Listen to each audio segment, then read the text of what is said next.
You're listening to BioInsights, the show where the exercise science meets the commercial reality. I want you to think about walking into a gym right now and hearing the you're hearing the weights, the plates, the barbells, the dumbbells thudding around on the mats, people breathing hard, fighting constant downward pull of gravity, and it's raw, it's mechanical, it's industrial. Now imagine, some people say, the future, getting into strength training, but in a weight room that's completely silent. The resistance that you're fighting is not a chunk of iron. It's a flywheel. It's a magnetic field. It's a motor that's powering the same technology as your alarm sometimes that goes off that you don't want to go off. But it's the same technology that you see in mechanical engineering, like on a bullet train or in space, because you have to overcome certain inertia. So we're moving now into pure physics of gravity to physics of algorithms and those tools. So that shift is fundamentally changing the engine that builds muscle because it's a form of resistance. Okay, so here's the numbers that I think to make it a little bit more contextual. 30% of American adults meet only the basically federal guidelines for muscle strengthening activities. So there's less than a third that we know that resistance training alone would actually reduce all-cause mortality, roughly about 23%. So the single most powerful thing that most people could be doing for their health, and almost nobody's doing it. So today, if you've been following us, we're coming back to the podcast again, our resident, Dr. Juris, with me, who's going to unpack this concept of the analog legacy equipment and now what's booming in the industry, which is, economically, if you're following it, it's a multi-billion-dollar world right now. And everyone is trying to dig into this digital weight concept and how it generates resistance, and why the broader fitness industry is betting on this, specifically for the future, compared to some of the old school iron that still does significantly better than some of these smart machines, but biomechanically, the science underneath it all isn't just hardware. It's not just a hardware upgrade. This is a fundamental change to the nervous system and how it interacts with physical resistance. So welcome back, Paul. I'm really excited to have this conversation with you. Thanks, Marcelo. This is a great topic. I can't wait to dive into this because there are so many aspects. I mean, you just brought up the effect on the nervous system, and that is a rabbit hole, really, because things seemingly do one thing but may have a completely different effect when we're not looking at all of the ways that they do affect us. So, yeah, thanks for inviting me to discuss this one because this is great. Yeah, this one for me, I wanted to I think the best way to start it is from a user experience standpoint, what's the real barrier? What's stopping people from doing strength training? Because that statistic is, currently now it's so important. And I think, if you look at the demographics by 2030, we're going to double the number of people over 65. And below that right now, we're seeing higher rates in the younger population with comorbidities. So strength training is a great metabolic training tool because the more muscle you have at rest, the healthier you should be able to metabolize. So what's that barrier? What's stopping people? Well, let's set aside the 60% of the population that just doesn't want to exert themselves on any level. Mhm. right? So that's a fundamental reality that I think our industry has not effectively conquered. People just don't want to exert themselves, to make the effort, to feel uncomfortable, discomfort while they're doing exercise. It's anathema to some people, which, by the way, is, I think, the reason GLP-1s have become so effective is because people can take the shot and not do anything and they can lose weight. So that's a whole nother conversation, obviously.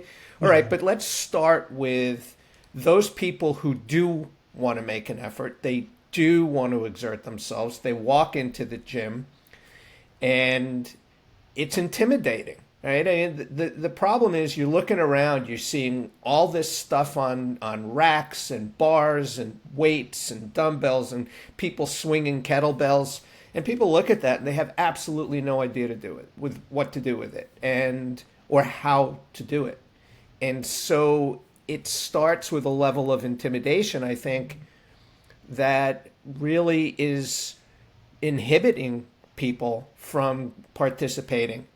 The other part of it, too, is the industry is partially at fault for this because the easiest way to get people engaged and into strength training is to put them on strength training machines.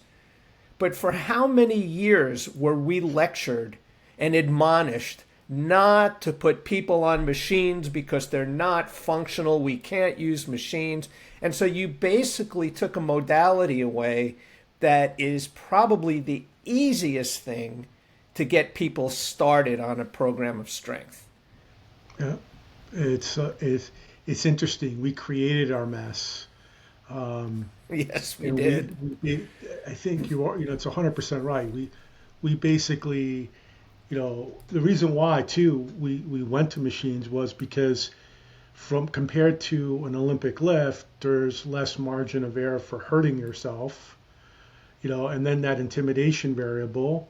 But then, the benefits now, I think, of some of the newer technology is that it reduces that risk from a safety standpoint when you're using that equipment, because that equipment has an idea of the speed of movement, the changes in patterns, and could use AI effectively to help spot someone, which I think that right there benefits an owner and operator, but it doesn't necessarily completely replace everything. And I think that the bigger thing here is not only the intimidation, but the other variable here is people join the gym because they like the environment, but then they don't know what the difference between exercise and training. And that's completely different. You can exercise and get the benefits of working out, but training has a specific outcome. So, the difference there, I think, is always coming back to you walk into a gym, easiest thing is machines because you don't have to really spot them. You can just teach them a quick walkthrough, less margin of risk. But it still hasn't delivered. It still hasn't caught on because, I blame also the technology in that, like smartphones and attention spans. People don't realize you don't need to be doing a different workout every single time you come into the gym. That's not how you build outcomes either. And no one wants to hear that. You can be doing squats for the next 12 weeks because that's what's going to show a measurable outcome.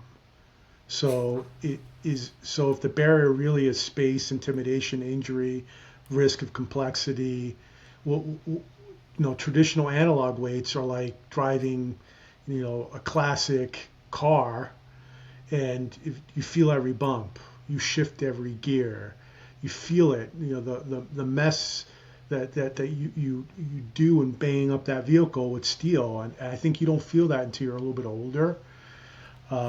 And that's really the reality. And that's where I think that's the other benefit of this digital space is that you're driving more of like an electric vehicle that's, constantly calculating rep by rep, and the individual data is collected over a period of time. And, so I guess really my question, and I'll get to it, is are we losing something essential by ditching gravity, with digital technology?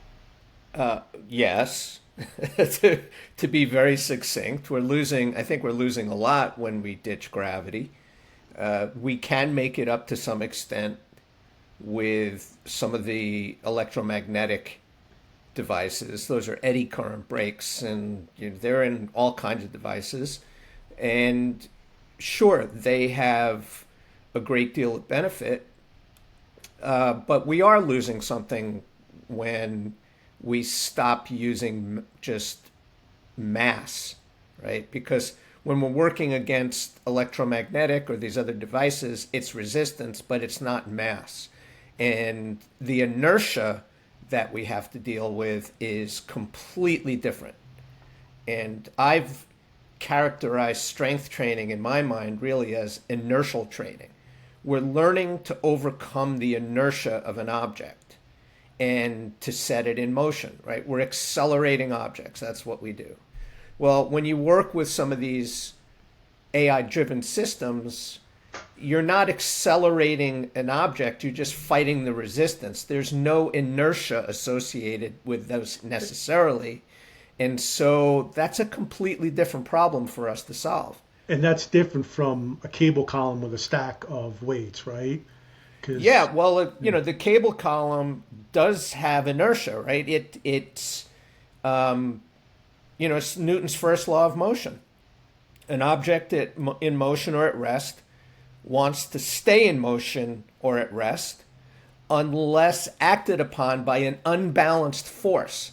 So that's the law of inertia, right?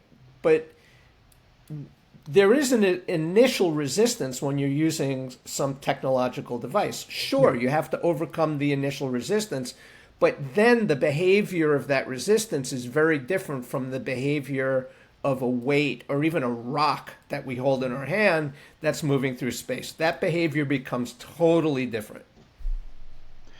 It completely eliminates momentum. That's what the electromagnetism does. And the force is throughout the whole range of motion, but it also feels different. It's not necessarily reflecting of the same weight that you're lifting, because to that point that I'm moving that mass for every action, there's an equal and opposite reaction. The lever length changes, so does the amount of force generated throughout that whole curve. So can you unpack why it's that from a physiological standpoint almost? The main issue is the change in velocity during the repetition, because when we move a free weight or any free mass, it could be anything, it could be a milk container, whatever the case. When you move that, you overcome its inertia, you accelerate the object, then it achieves some velocity. But if you look at the velocity curve of any exercise, it's a variable curve. Normally it's a bell-shaped curve. You have an increase in velocity, you have a decrease in velocity. It's like a bell-shaped curve. With these electromechanical resistance models, they behave a little bit more like an isokinetic device where there's more of a constant velocity of motion. Those are two completely different conditions. So with a free weight, as the velocity increases, the resistance is basically decreasing, right? So there's an inverse relationship between force and velocity. And then when you have a constant velocity, this is where you mentioned the nervous system. When you have a constant velocity, the agonist has to continually fire all the way through that movement. So you're working constantly against it, pushing at whatever level you need to push in order to overcome the resistance in the device. But when you have a variable velocity and you have variable load as a result of that, your system can back off a little bit. So when you look at the EMG activity arising from a free weight versus some other device, you see a completely different pattern of coordination between the agonist and antagonist. It challenges the system differently. So with a free weight, you're going to see a spike to accelerate it. You're going to see a lot of force output. Then the weight gains a little bit of momentum.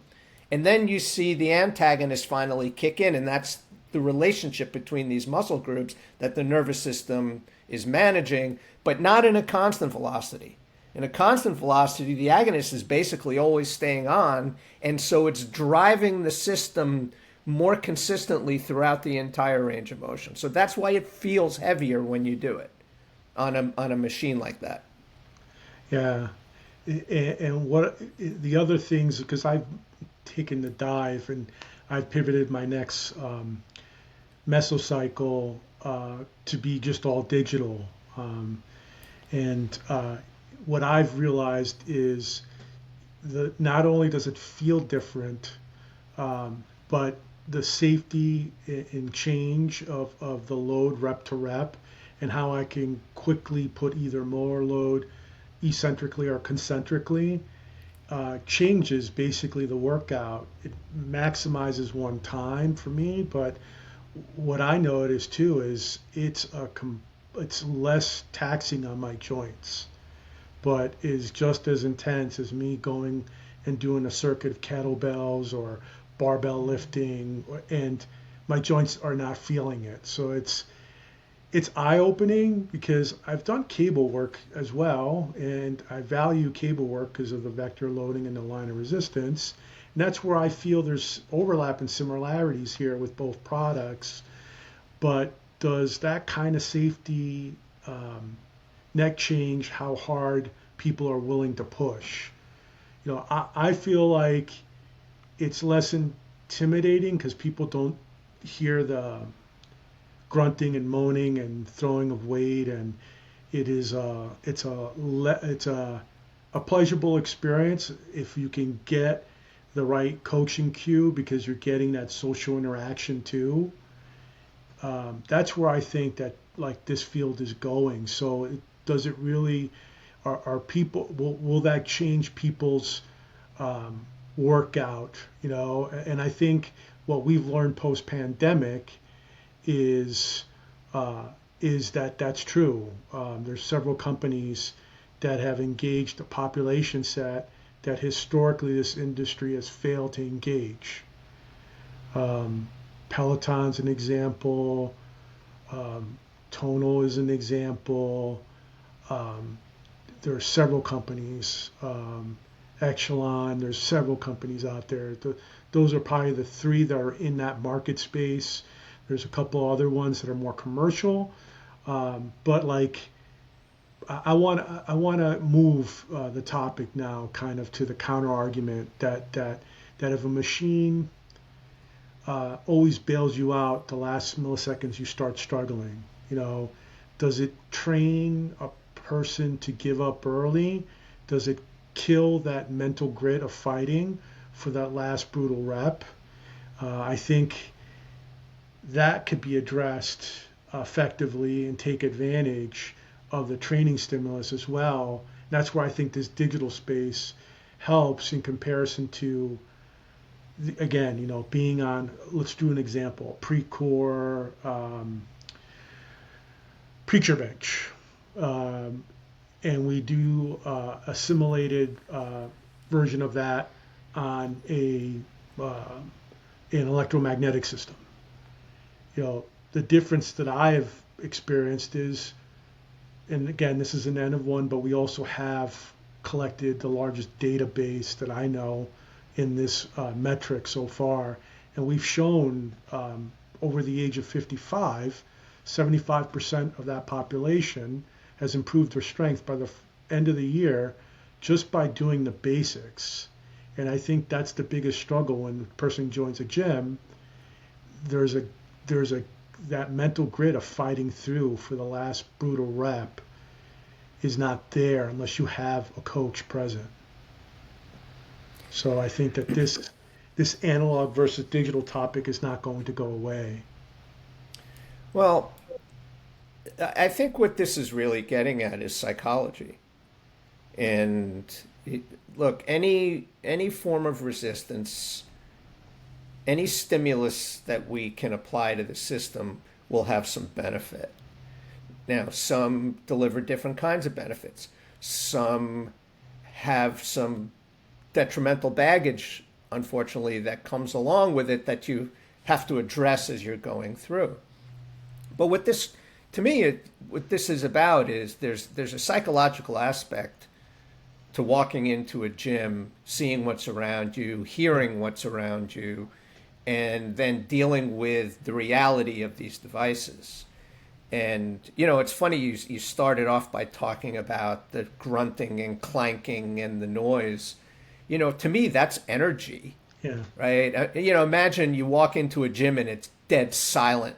Like, where's the energy there? Like, we're human beings that feed off of collective communal energy, and when that's gone, it's you don't get that push. You don't get that. You're not energized by the environment in which you are. And I started to realize this when I saw all these people working out with headsets on, right? So everybody's listening to their own music and the gym was silent. Like, wait a minute. Yeah. There's nothing here to get you motivated. There's no noise. That's part of the experience, right?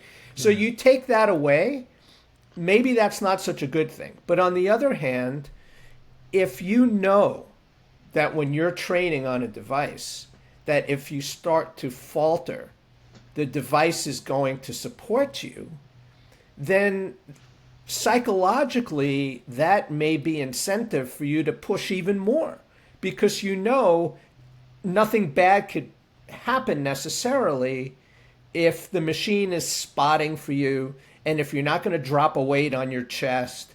And so that could be motivating in a way to get you to work out harder.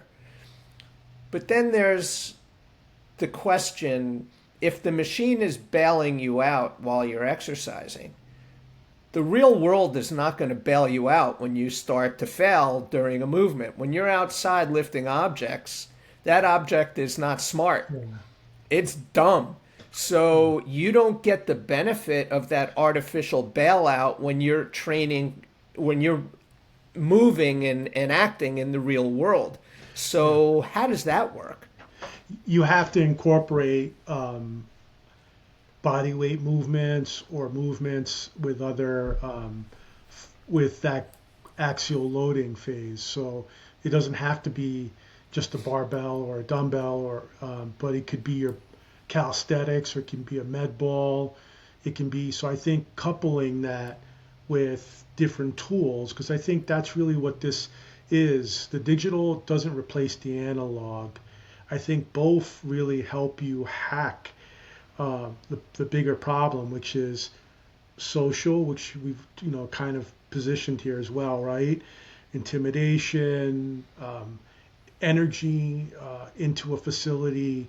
It gives you that type of experience, But I also think that digital technology allows you to surf that force curve, allows you to do effectively eccentric overloading initially, chain loading, 1 pound increments, a lot easier, as opposed to, putting on the bands, putting on the chains.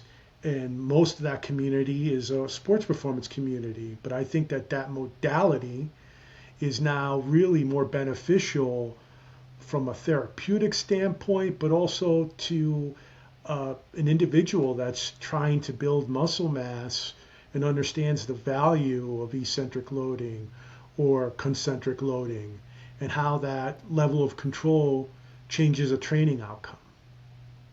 Yeah, I think so. Electromagnetic or artificially derived weight training systems are really good in their ability to change the loading between concentric and eccentric. One thing I'm interested to see, though, is how they do that. In a previous discussion that we've had, I commented that concentric and eccentric can occur within the same direction of motion, depending on your velocity. And so as you go faster and faster, you're going to get a lot of eccentric activity in the agonist, even when you're moving in one direction. So concentric eccentric isn't forward and back, it's forward and forward, but you've got the eccentric component at the end. I'm not sure I've seen yet how the electromagnetic systems are able to manage that. But what they can do very effectively is you could program them so that you can create a heavier return, if we're using that Yep. term instead of eccentric. So you can make the return phase 10% heavier, 20% heavier, and you can change it over time, and you can change it as part of a program. That's really interesting. I mean, that to me is a really nice use of the capabilities of that device. Yeah, I personally have been enjoying it the last 5 weeks, where it's like it's an eye opener. It's like doing pull-ups with eccentric loading. Oh, snap! It's like it's Yeah. humbling, you know. So where does analog still do better? I think, I mean, just to kind of kick that started, I still think, to your point, um, if I'm going to go out and do mulching or going to be doing some type of yard work or landscaping, I still need to overcome inertia. I still need to flex forward and shovel and, do all the things that are expected in that task. Uh, that really reflects what you're doing. Let's say picking up a landmine, or from landmine being the barbell with the Right. yeah, for people that are listening, they're like, landmine? No, it's Landmine, not. wait a minute. Yeah, this is not No, we're World not War picking II. up claymores. No. uh, so I think that that's where it's still very effective. And we're never going to lose that. I think kettlebells also serve that with the extra lever length that it gives us, and the additional reaction to the different forces to overcome that swing as well. So I think that's where it's still you're never going to replace analog that way. I think that's where analog, you're going to get most bang for your buck, but it goes back to how easy is it to administer, and how safe is it and deliverable. Yeah. So, first of all, I agree with you. I think that I'm calling them artificial systems, but they're not artificial really. But the electromechanical systems, the digital systems, are great for strength training, and as long as we understand what's going on, what's happening within the system, how we want to use it, how we want to deploy it, they're fine. They're good for strength training. What I like about the analog systems is what you're alluding to here. Again, the human system, the human body, is an acceleration machine. And what we're doing moving through space is we're accelerating ourselves, we're accelerating other objects, and we have to deal with the physics that we create and the biomechanical constraints of working in any environment in which we're working. It's hard to replicate that with a digital mechanism. It's more appropriate, I think, to use analog weights to learn to overcome inertia. I think so far developing raw and explosive athletic power, that's where analog iron is still king. Yeah, but it agreed certainly for athletics. There's no question about it. But let me give you a scenario. You got an 85-year-old woman Yes. who's trying to get out of a chair, right? And to get out of the chair, she has to accelerate her center of mass up and forward, which means she has to apply force down into the ground, because this is Newton's third law of motion. She has to apply force down and slightly backward into the ground to get her center of mass to move up and forward. Now, once it's in motion, it's moving horizontally across her base of support. Her base of support at this point, unless she's got a staggered stance, her base of support is the length of her foot. So she also then has to stop her center of mass from moving, because if she doesn't, it's going to continue forward over the base and she's going to fall. All of that involves power, believe it or not. Okay, even for an 85-year-old, Yes. that's a power problem, and it involves control of the inertia of her center of mass, balance, coordination. Okay, so that has to be resolved, and it's better, in my opinion, to do that either with body weight or holding weights, so that we can manage the mass that we're applying and then create the problem that has to be solved. So in terms of solving movement problems by generating force, controlling equilibrium, to me, that's better done with analog tools. Yeah, I think also the other challenge here, besides the other variables, is it's technology, right? So it took forever for wearables to catch on. Now it's a big buzz. Smartphones, you know, not everyone owned one, but now we have 95% of the population.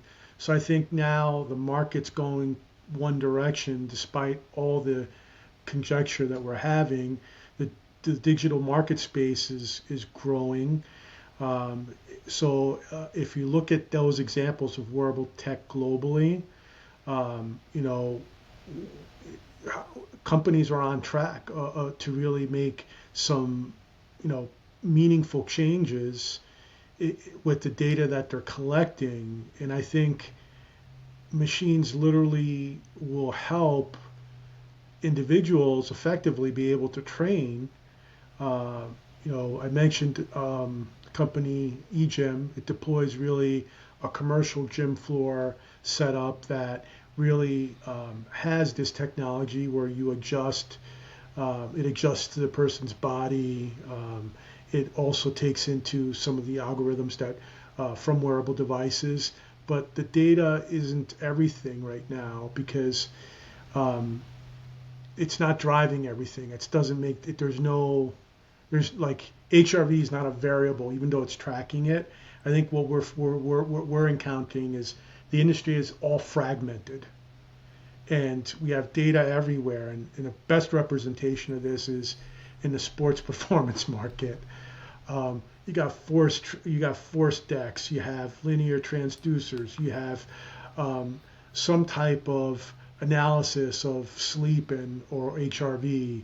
You have GPS data, you have the weight room data. So you have, I talked to OSU sports physiologists, and in one season, not a year, one season, over 3 million data points.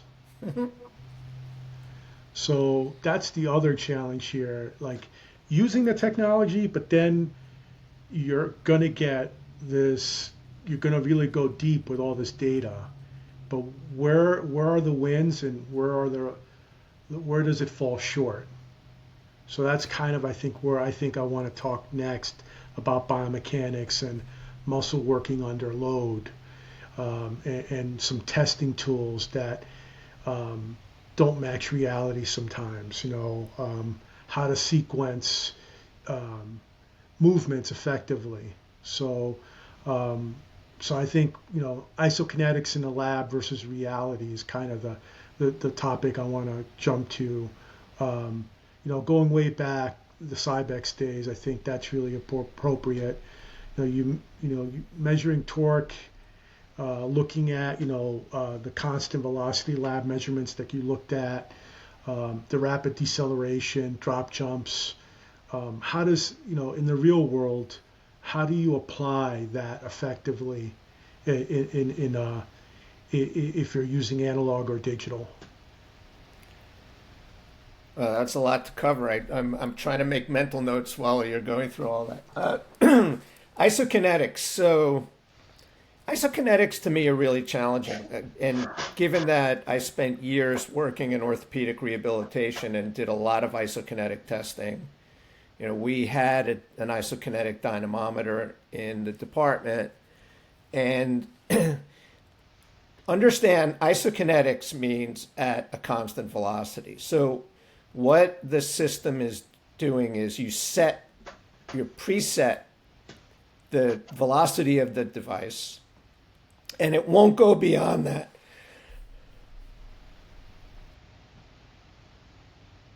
Sorry, it's allergy season. So the device won't exceed the velocity that's set. So let's say you set it at 60 degrees per second. The isokinetic device will not exceed 60 degrees per second. The challenge is when we're working against an isokinetic device, we're pushing as hard as we can. We're not saying to someone, let's say we're doing a knee extension. We're not telling the person, do a knee extension at 60 degrees per second. We're saying, do a knee extension and push as hard as you can.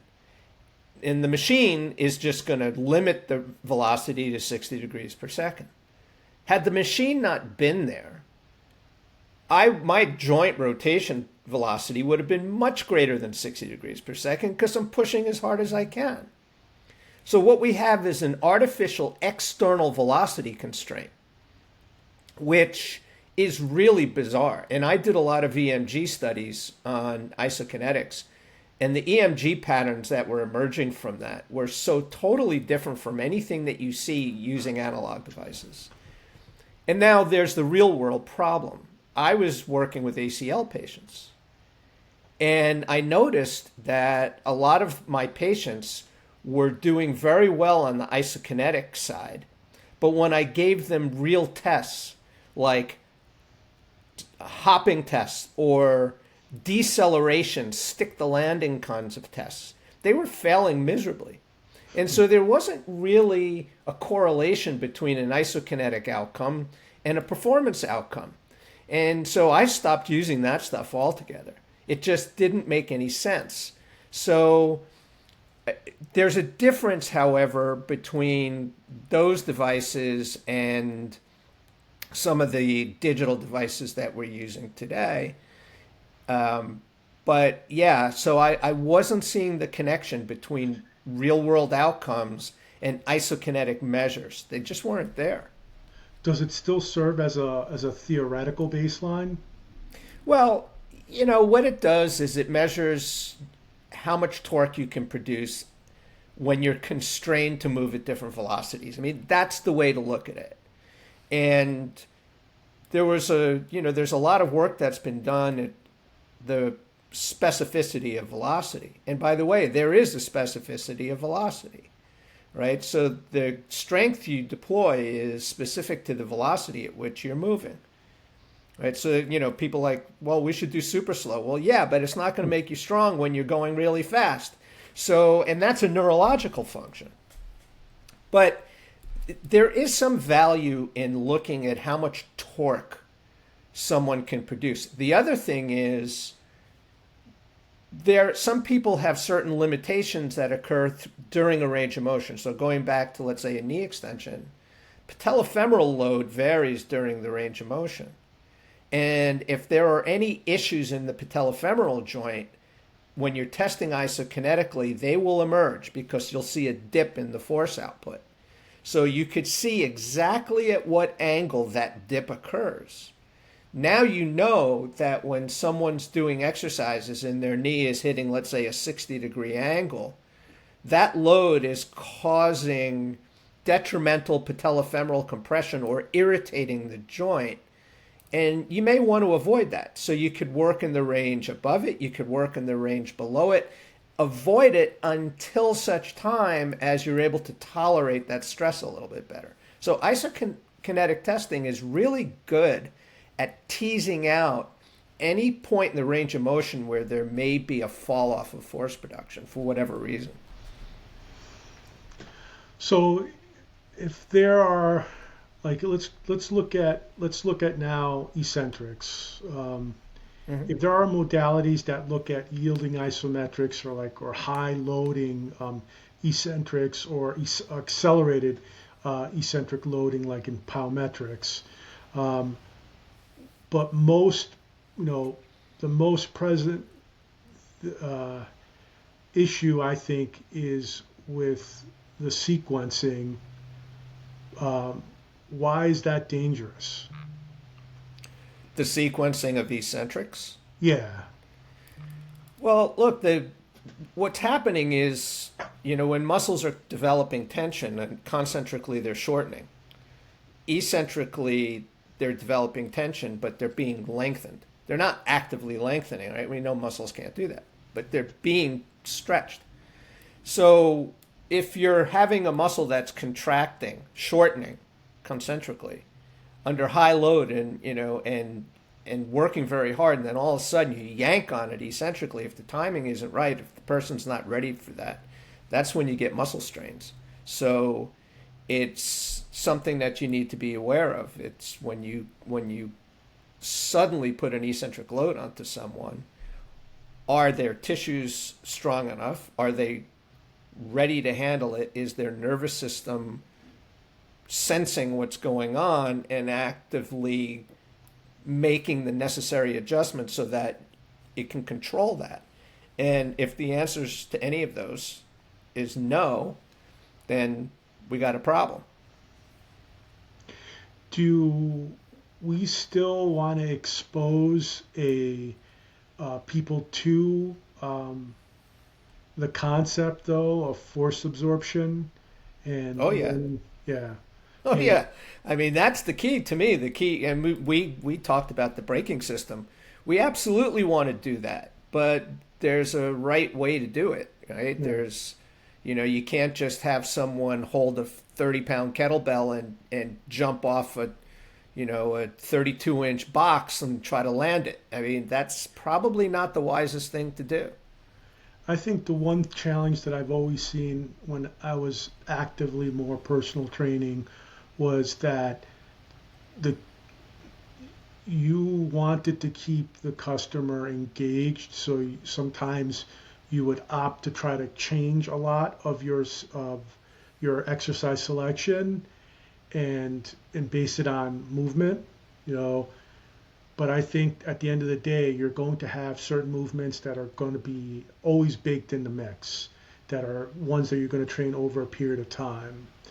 And I think that's the reality that most people need to understand. They have to have that little discussion with their inner child and drag themselves in and understand this is going to be a leg day. You're going to do some type of squat. You're going to do some type of hinge, and these are going to be measured and they're going to be progressively overloaded. And we're going to start off because your goal is here. We're going to do an accumulation phase here, building up more or less what I call armor for the rest of your phases, where you'll then progress that to maybe a heavier load, less reps, and then you're going to do a complex, really highly demanding complex lift eventually, once you graduate there, if you graduate there. Or you might be still, I mean, personally, I love the basics. I understand that, that's where the grind is, and I think people need to understand whatever tool you use, analog or digital, and I phrase it that way because it's the simplest way, steel or computer. It was the other one. I was like, that doesn't really generate. So I think, I guess if you're looking at this from a programming standpoint and someone's looking at these two tools, I think the future is more digital because it allows you to standardize the baseline measurement and then maybe measure one or two movements, not do everything there, because I think you being all in on one thing is not beneficial. You need to vary the load in different ways, but I also think it's very applicable to a growing population, that they can get more benefit out of vector loading than axial loading a majority of the time, because they already have pre-existing conditions most likely. And that's the reality that I think everyone needs to grasp. And that scope of practice is unfortunately very, very narrow, but it should be taught effectively for a business owner and operator. How do you implement this from a programming standpoint in a meaningful way? And I know you've done it in a couple different ways. You've done it in a premium fitness level. You've done it in the rock box situation. You've done it at Cybex. From all the years that you've seen it, what would you recommend to anyone listening right now with this topic of analog and digital? Well, first let me respond to something that you said very early on with this notion that you don't do the same thing twice, right? And I think that came out of like the P90X thing and muscle confusion, and we can't do every day has to be a different program. I mean, first of all, your muscles don't get confused, and then secondly, um, it kind of it belies the whole notion of practice, Yeah. right? If you want to get better at something, you need to practice it. You can't get better at something if you only do it once. So that to me is kind of it was a ridiculous notion then, and it's still a ridiculous notion now. As you said, there are fundamental things that we should be doing on a regular basis. But here's the beauty of the question you just asked when it comes to analog and digital. I can do a squat standing up with weight or without weight, doesn't matter. I can do a squat on a squat press machine. I can do a squat using a digitally based resistance apparatus. I can do a squat using elastic resistance. It's a squat. But by changing the resistance mechanism, by changing the different constraints that are acting on me while I am doing that squat, I am getting much more benefit than if I always did it the same way. And so when we think of never doing the same thing twice, maybe what we should be thinking of is how can I take this thing that I want to do regularly, but change the variables, change the conditions within it so that it makes it a different challenge for the central nervous system to manage. That, to me, is the benefit of variety and some of the tools that we can implement while doing it. Now, where does the digits, where do the digits come in? And to me, that is from testing and measuring. How do we know that we're applying the right kinds of loads and stress on the system if we don't understand an individual's capacity and tolerance to that load? You know, one of the problems with the analog system, with weights, is we get kind of stuck with how much weight did I lift? But at no point do we really ask ourselves, how well was I lifting that weight? Right? And you could put a dumbbell in each hand, and if you just do 10 repetitions on each side with a 20-pound weight, you're going to say, okay, I'm equally strong because I'm doing 10 reps with 20 pounds. It's very discrete, right? I have a weight and I have reps, and that's my value. But some of the digital devices that we can use will tell us, well, what was the rate of force development on either side, right? What was the total amount of work that I did on either side? So suddenly now those 20-pound weights are not giving you equilibrium. They're not giving you stasis between the two because one side is working much more effectively and efficiently than the other side, even though you did the same weight and the same number of repetitions. And that, to me, is the beauty of digitization, of capturing the information, because we can dive more deeply into what's going on within the system while we're doing it, not at some discrete point in time. And that gives us a lot more power for programming if we know how to use it. And I'm going to say that again, if we know how to use it. And that's the biggest struggle, because I feel like the education gap is still there. It hasn't really changed. I would say the problems are different today a little bit in that there's soft skills need to be retrained, and but also at the same time the system's kind of broken. It's always been broken because we haven't really changed it, and that's where the struggle is. I think, what does the future look like? I think having a whatever products that you want to bring in, to your point, you should have several options to induce that type of stimulus, because the brain is really what we're talking about. We're training the brain. We're trying to train a specific stimulus, neural drive, intent, and being able to offer a squat in various different types of ways is really, I think, more meaningful and more purposeful for the gym environment. I do like the digital technology for baselining, for testing, but also to identify that those imbalances. What I do enjoy too is I don't have to manually track everything and calculate everything and look at the tonnage that I'm moving. But to your point, like when prior to using a tonal system, I would use a motion sensor to capture not every single data point, but I would look at acceleration. I would look at the concentric, eccentric. I would look at the milliseconds movement, the power that I was generating in some of my core lifts.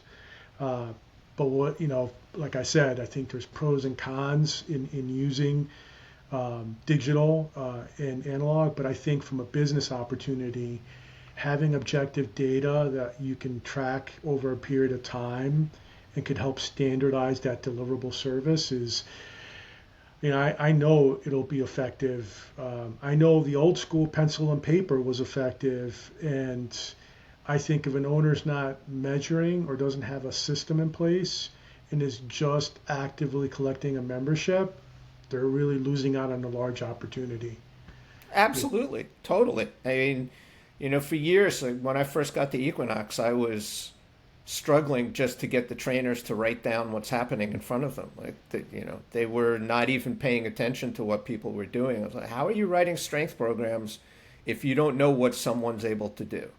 And so we finally got everybody to record all the workouts, pencil and paper. We had a chart, they filled it in, and then you can use that information. Now, how you use that information is a whole different discussion. And again, I think to your point, it gets back to how we're educating fitness professionals. I don't think fitness professionals can really explain what acceleration is. Right? I've stood in front of a bunch of trainers and asked them to explain what force is. And what they say is, well, force is mass times acceleration. I said, no, that's an equation. Yeah. What is force? And they can't answer that simple question. So if you can't answer that, then how are you managing all of these things? Yeah, yeah, and I think that's the problem. That's the ongoing problem. Looking at, that change has to happen through leadership, and not saying that to call out business owners or operators. I'm just saying that that's really, the businesses that I've seen turn around have hired professionals that have led that initiative and have put programs in place with just a standard, having how do you scale a movement? I remember back in the Equinox days when complexity and stability were the tools. We looked at where that exercise or that movement fell within those variables, and I thought that was a great schema to really look at the whole overview of how do I scale a movement, and why is this more complex or why is this more unstable, and understand that. And when we say instability, basis support, that's what we're talking about. And for complexity, it's what are those tasks that may, if you lack stability or it's really multi-segmental movement, that is going to make it a really complex motor movement, hence an Olympic lift. So there's so much that we can go from here, but I do like what you brought up about the neurological side of this, because I think even with the concept of dual task is something that I think you don't, having them solve a complex mathematical, what's what's not even complex, what's 7 times 7, what's 8, it's like doing the just simple mathematics, whatever, not algebra here, folks, but like, counting backwards, one eye open, one eye closed,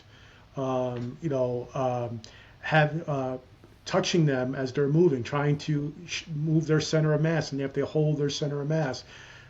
it's not changing the movement, it's adding another stress to that neurological system that is what's going to be happening in this chaos of an environment that we live in. You know, that to me is the next frontier. I think one of the I'm very happy to see technology advancing to the extent that we're able to monitor, measure, prescribe. I think all of these things are great. But they're all based still on this notion, the traditional notion of, strength training, repetition counting, force, just managing that. We really haven't tapped into nervous system applications. And look, I've been doing this a long time, and I'm biased because my doctorate's in motor learning. So obviously, this is an area that I'm very passionate about. But we still haven't even begun to scratch the surface on how we engage with the nervous system in order to control outcomes. And you just provided some great examples of what you can do while someone is training. Closing an eye. Moving a visual target towards them and away from them while they're doing a balance training exercise. Having them subtract serial sevens while they're doing an exercise. That's cognitive overload. Information processing. So there's so many different things that you can do that fundamentally change the character of a simple movement, but make it much more challenging for the performer because they're trying to process different kinds of information, more and different. And that is the next frontier. How we take technology and apply it to that, that's for the next leader to develop, right? That's what we need to do next. But, we need to first acknowledge that it's an area we should be focused on. So with that, I think the future isn't the weight of the iron; it's the intelligence of the resistance.